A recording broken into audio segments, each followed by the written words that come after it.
Hello guys! Sa mga nagtatanong pala kung anong mga trabaho ang meron dito sa Poland, sasagutin natin yan. Samahan nyo kami maglakad sa labas at pag-uusapan natin yan. Okay, magandang araw sa inyong lahat. So, nandito kami ngayon, lalakad. Papunta kami ng mall. Kasi, anong bibili natin, Mi? Scooter! Bibili kami ng scooter. Ay, hindi, joke lang. Bisa yaman dong. Ay. Yun ang Magsa-summer gagamitin na namin. kasi. Gamitin namin Pagpasok sa trabaho. service para papuntang trabaho. Hindi Yun. man kalayuan yung ano namin. Trabaho namin mula dito sa bahay. So, okay lang din. Tsaka summer na. Hindi naman masyadong malamig. Saka maganda yung daanan ng mga bike at saka scooter. May mga nagtatanong kasi, no? May mga nagtatanong kung ano yung mga trabaho na meron dito sa Poland. So, at saka ano yung mga medyo challenging o medyo may kahirapan na trabaho at saka yung mga trabahong madali. Kasi based on our experience, so naranasan namin yung talagang mahirap na trabaho. As in, talagang duduguin ka. Pabilisan para kayong mga robot. Pero meron din naman kaming napasukan na talagang Chill napakagaan ng trabaho, chill lang. Then ngayon medyo okay na yung trabaho, no? Nasa kalagitnaan lang. Hindi siya mahirap, hindi rin siya ganun kadali. Okay, and then bukod pa doon, pag-usapan din natin yung mga trabaho na pang seasonal at saka importante yan guys, no? Kasi dito sa Poland maraming manluloko, sasabihin sa inyo na ganito ganyan. So mamaya pag-usapan natin, pero unahin muna natin yung mga trabaho na meron dito sa Poland. So ano nga ba yung mga trabaho na meron dito sa Poland? Syempre yung sasabihin ko lang yung na-experience ko. So yung unang work ko dito, nag-work kami sa Dito lang. warehouse. Yung mga nagre-return ng mga item, kami yung nag-i-scan. Yun, nag-start kami dun ng June. Shein mga yan, di ba? Warehouse ng mga damit. Right. Halo-halo, shoes, accessories, clothes.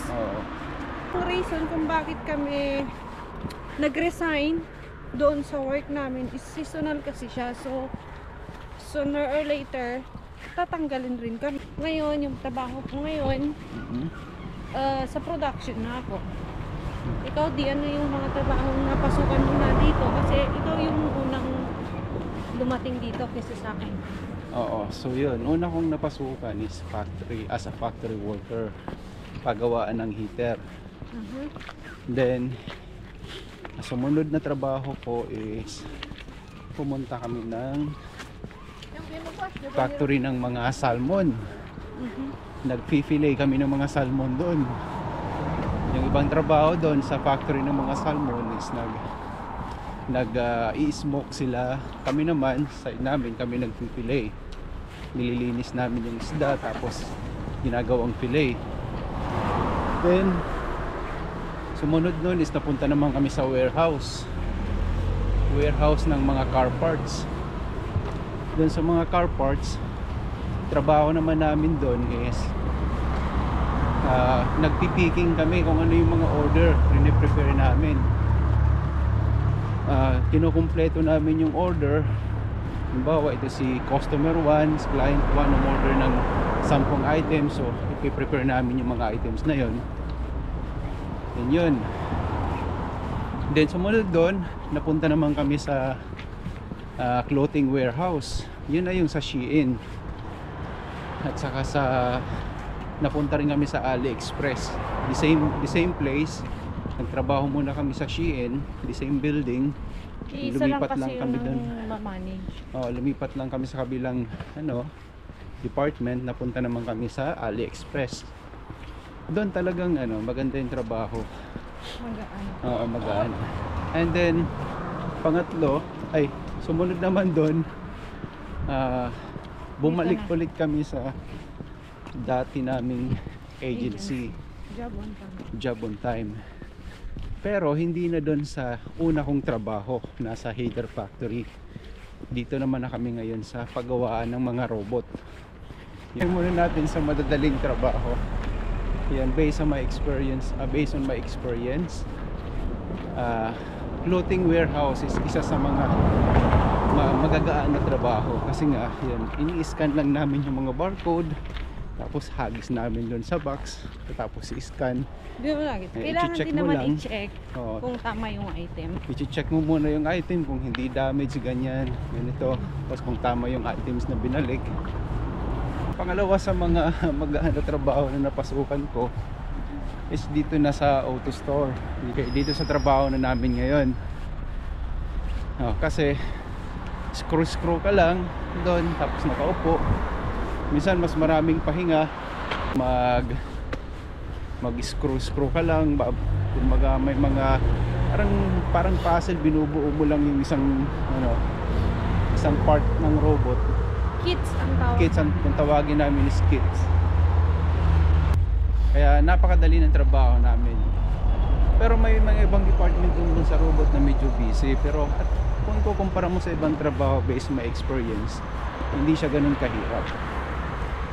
Pagdating naman dun sa mga mahihirap na trabaho, masasabi ko lang, wag nyo nang susubukang pumunta sa yung mga filet na yan, mga chicken factory.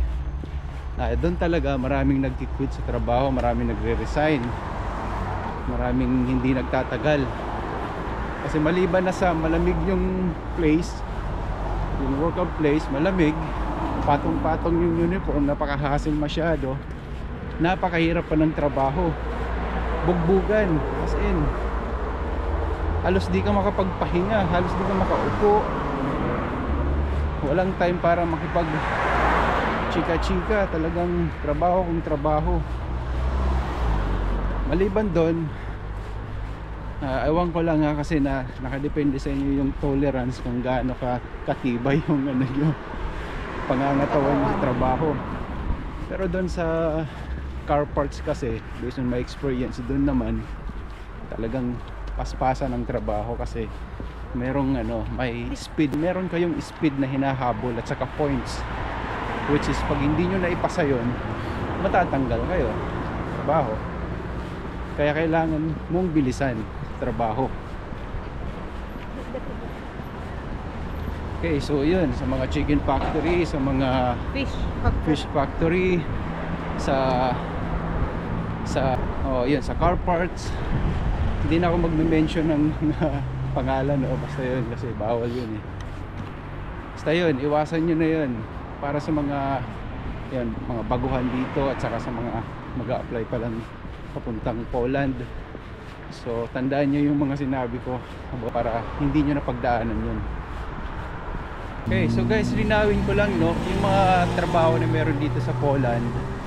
So ito yun, yung mga factory worker, tapos warehouse worker, meron din dito mga farmer, ganyan, vegetables picker, fruit, mga ganyan, fruit picker. Tapos merong mga tawag dito, merong mga welder, syempre kung skilled ka, marunong ka mag-welding, meron. Pagdating naman sa mga waiter, mga ganyan, meron din sa hotel yun, tsaka sa restaurant. But yun nga, sa hotel at saka sa restaurant, mag-apply ka sa waiter, yun, tsaka sa hotel, medyo komplikado kasi dahil sa language barrier.